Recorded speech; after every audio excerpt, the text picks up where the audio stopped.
வேமோ காரை பற்றி கேள்விப்பட்டிருக்கீங்களா?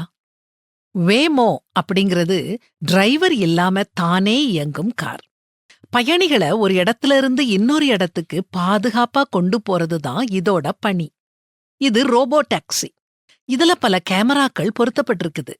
ஆர்டிஃபிஷியல் இன்டெலிஜென்ஸ பயன்படுத்தி ரோட்ல யார் போனாலும் அடையாளம் கண்டு சிக்னலுக்கு கட்டுப்பட்டு ரொம்ப பாதுகாப்பா பயணிகளை கூட்டிட்டு போகுது. கலிபோர்னியால இதுல பயணிக்கும் வாய்ப்பு எனக்கு கிடைச்சது. கார்ல ஏறின உடனே சீட் பெல்ட்ட போடணும். ஸ்டார்ட் பட்டனை அழுத்தினா போதும். கார் நாம போக வேண்டிய இடத்த நோக்கி ரொம்ப கவனமா போகுது.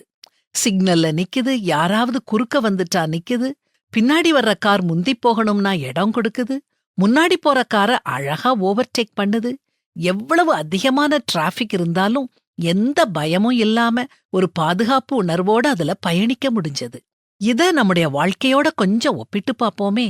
நம்முடைய வாழ்க்கை என்னும் பயணத்தை ஒரு கண்ணுக்கு தெரியாத டிரைவர் ஓட்டிக்கிட்டு இருக்கிறாரு. சில நேரம் பயணம் வேகமா போகும், சில நேரம் மெதுவா போகும், சில நேரம் நிக்கவும் செய்யும். கவலைப்படாதீங்க, அது நம்முடைய பாதுகாப்புக்காகத்தான். கண்ணை மூடிட்டு வாழ்க்கைய ரசிங்க. ஆர்டிஃபிஷியல் இன்டெலிஜென்ஸால ஓட்டப்படும் வேமோவை விட நம்ம டிரைவர் சிறந்தவர், முற்றும் அறிஞ்சவர், முற்றும் உணர்ந்தவர். உன் சுய புத்தியின் மேல் சாயாமல் உன் முழு இருதயத்தோடும் கர்த்தரில் நம்பிக்கையாயிருந்து உன் வழிகளிலெல்லாம் அவரை நினைத்துக்கொள். அப்பொழுது அவர் உன் பாதைகளை செவ்வைப்படுத்துவார் அப்படின்னும் அவர் நம்மை நீதியின் பாதையில் நடத்துவார் அப்படின்னும் வேதாகமத்துல வாசிக்கிறோமே. இயேசு நம்முடைய வாழ்க்கை பயணத்தோட டிரைவர். ஒவ்வொரு தருணத்தையும் என்ஜாய் பண்ணுவோம்.